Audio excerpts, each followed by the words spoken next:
Situata sot ka pas një prezencë më të shtuar të ujit, por është në monitorim dhe në vëzhgim e sipër. Gjithë strukturat e bashkisë po vazhdojnë monitorimin e situatës.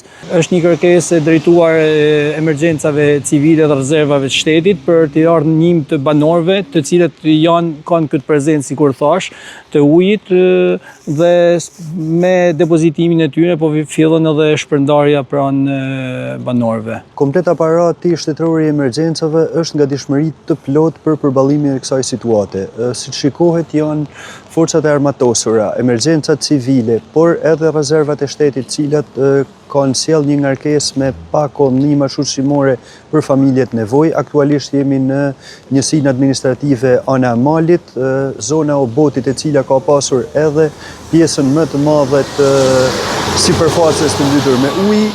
I gjithë aparati shtetëror ndodhet në terren dhe është në angazhim të plot gatishmëri maksimale për t'ju përgjigjur dhe për t'ju xhendur pranë qytetarëve.